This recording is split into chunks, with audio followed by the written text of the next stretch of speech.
నమస్తే విజయ పెద్దన గారు. నమస్తే ఉషా. ఫిజికల్ ఇంటిమసీ ఏదైతే ఉంటుందో పేరెంట్స్ పిల్లలు ఉన్నప్పుడు ఎలా బిహేవ్ చేయాల్సిన అవసరం ఉంటుంది అంటారు? అంటే ఇంటిమసీ అనేది వాళ్ళ బ్రెయిన్స్లో అంటే ఈ విధంగా ఉంటుంది, ఇది ఒక ఫీలింగ్, ఇది ఒక భావన అని వాళ్ళ ఏ వయసుకి ఆ వయసుకి తెలుస్తుంటుందని మీరే చెప్తూ ఉంటారు.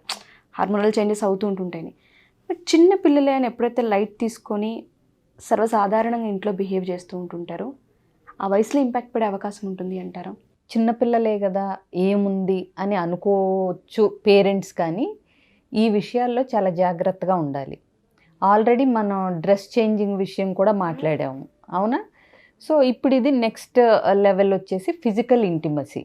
ఫిజికల్ ఇంటిమసీ అంటే దేర్ ఇస్ డిఫరెన్స్. అంటే ఒక డిజైర్తో హగ్ చేసుకోవటం వేరు, ఒక ఎఫెక్షనేట్ హగ్ వేరు. సో వీటికి డిఫరెన్స్ పిల్లల్లో కూడా తెలుస్తూనే ఉంటుంది. సో ఇప్పుడు ఎఫెక్షనేట్ హగ్ పిల్లల్ని చేసుకోవచ్చు, భార్య భర్తను చేసుకోవచ్చు, భర్త భార్యను చేసుకోవచ్చు. హగ్స్ ఇవన్నీ పేరెంట్స్ని చేసుకుంటాం మనం, హగ్ అలా. అసలు ఇదంతా నిజం చెప్పాలంటే ఇప్పుడు వచ్చింది వెస్టర్న్ కల్చర్ నుంచి. మనం ఎప్పుడు గ్రీట్ చేయాలంటే పెద్దవాళ్ళని నమస్కారమే. బట్ ఇప్పుడు అవుట్ సైడర్స్ని గ్రీట్ చేయాలన్నా, ఆపోజిట్ జెండర్ని గ్రీట్ చేయాలన్నా ఒక ఎఫెక్షనేట్ హగ్, ఒక ఫ్రెండ్లీ హగ్ అనేది ఇప్పుడు సర్వసాధారణం అయిపోయింది. దాన్ని ఎవరు తప్పు కూడా పట్టట్లేదు, పట్టాల్సిన అవసరం కూడా లేదు.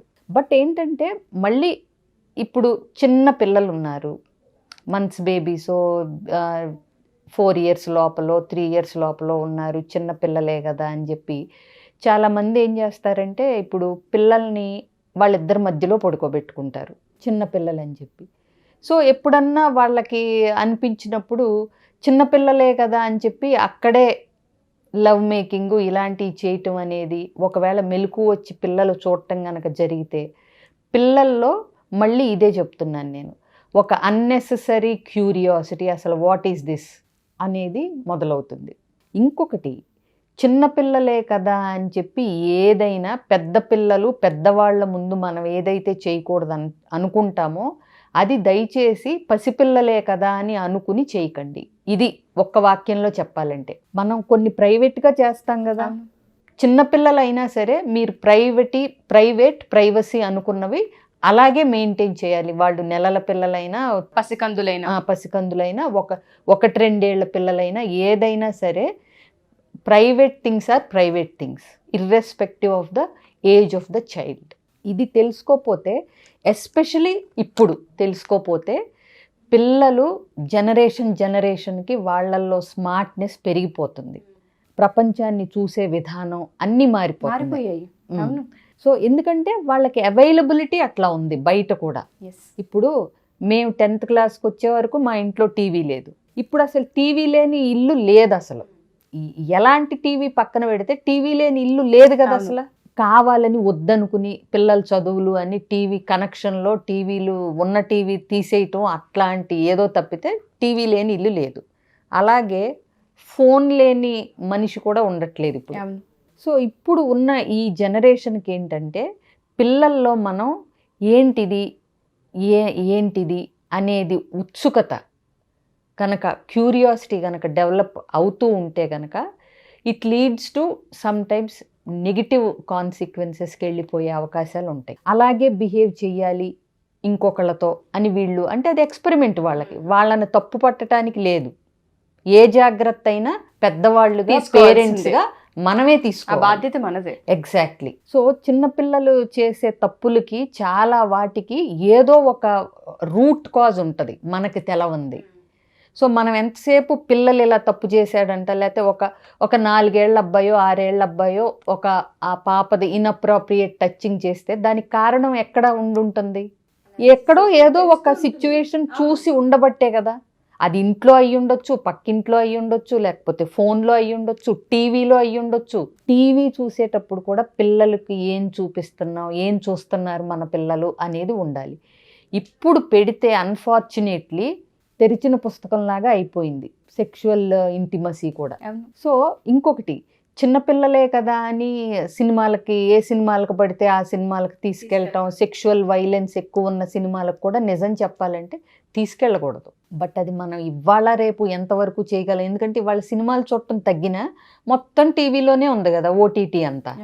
సో పిల్లలు చూసేటప్పుడు జాగ్రత్తగా మనం ఏం చూస్తున్నాం, అవసరమైతే సెక్షువల్ కంటెంట్ వైలెన్స్ ఉన్నవి అనుకున్నవి పిల్లలు పడుకున్నాక మీరు సపరేట్గా టీవీ రూమ్లో హాల్లోకి వచ్చి చూడటం బెటర్ తప్పితే వీటి ఇంపాక్ట్ అనేది పిల్లలు చాలా క్యూరియస్గా ఉంటారు. ఇంకొకటి పిల్లల బ్రెయిన్ చాలా ఇంటెలిజెంట్గా, చాలా అంటే అబ్జార్ప్షన్ కెపాసిటీ 0 to 6 years అద్భుతంగా ఉంటుంది.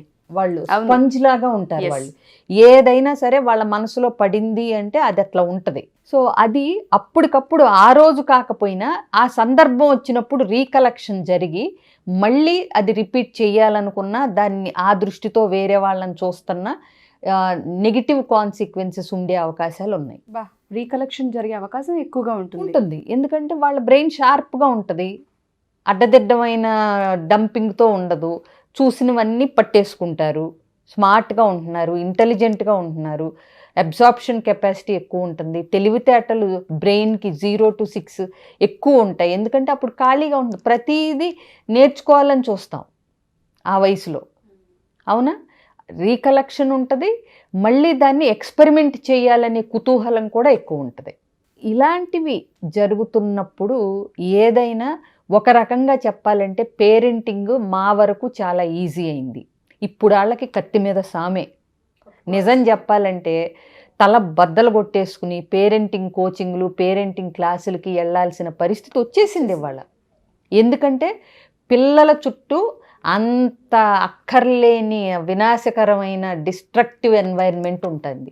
మొబైల్ ఎంత ఇంపాక్ట్ చూపిస్తుందో కొన్ని సందర్భాల్లో ఇంట్లో పెద్దవాళ్ళు వాళ్ళు మాట్లాడే మాటలు కావచ్చు, వాళ్ళకి తెలిసి తెలియని వయసులోనే పెళ్లిళ్ళ గురించి, సంసారాల గురించి ఎగ్జాక్ట్లీ కొన్నిసార్లు వినేటప్పుడు ఇరిటేటింగ్ అనిపిస్తుంటుంది. పిల్లల ముందు ఇవెందుకు మాట్లాడుతున్నారు వీళ్ళు అని మనమే అనుకునేలాంటి టాపిక్స్ కొన్ని మాట్లాడుతూ ఉంటారు. ఏదన్నా సెక్షువల్ వైలెన్స్ది ఇన్సిడెంట్ చెప్పాల్సి వచ్చినప్పుడు అక్కడ ఉన్నది 2 ఏళ్ల పిల్లాడే కదా అని చెప్పి ఆ ఇన్సిడెంట్ని వర్ణించి ఆ పేపర్లోది చదవటము, ఇలాంటి వాళ్ళు ఇంటెన్షనల్గా చేయకపోవచ్చు. పేరెంట్స్ కానీ, గ్రాండ్ పేరెంట్స్ కానీ, నైబర్స్ కానీ ఎవరైనా 2-3 మాట్లాడుకుంటున్నప్పుడు సపోజ్ పేపర్లోనే బ్రేకింగ్ న్యూస్ వచ్చింది, ఏదన్నా ఒక రేప్ విషయం గురించో లేకపోతే డొమెస్టిక్ వైలెన్స్ గురించో ఏదో వచ్చి వాళ్ళు వర్ణించి రాస్తారు కదా.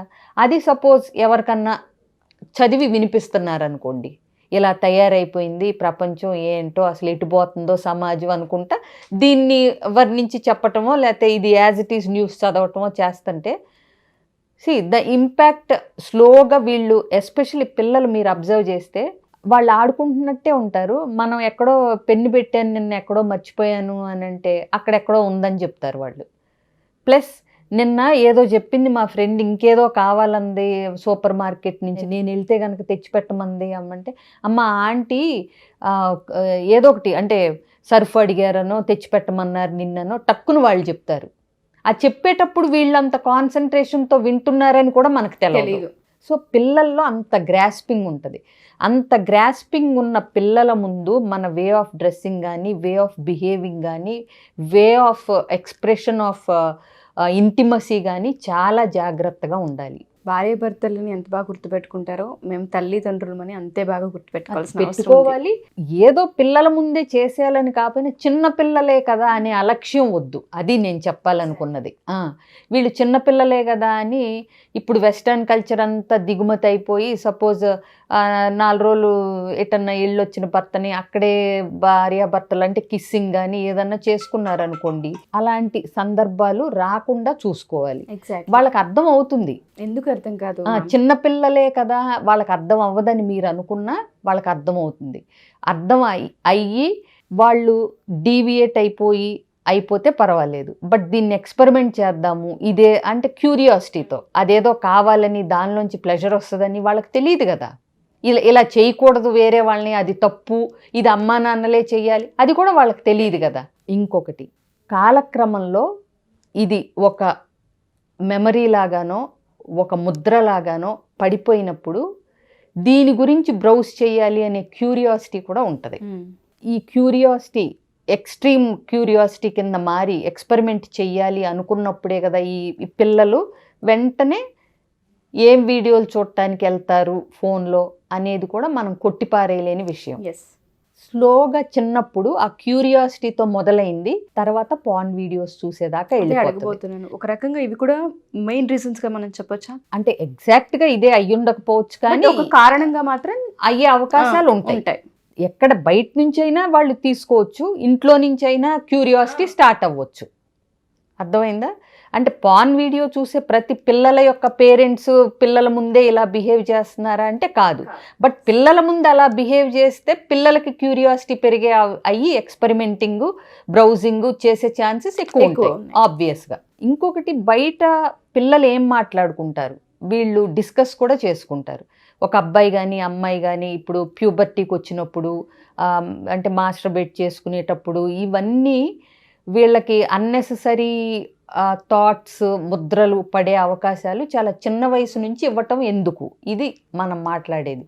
సో ఇందులో ఎవరిని తప్పు పట్టడం కానీ పేరెంట్స్ని బ్లేమ్ చేయటం కానీ అన్నట్టుగా తీసుకోకుండా, మా పిల్లలు పసిపిల్లలే కదా, మేము ఇలా చేస్తే అంటే ఇంత ఎఫెక్ట్ ఉంటుందా అనేది తెలుసుకోవటానికి మాత్రమే చెప్తున్నాను నేను.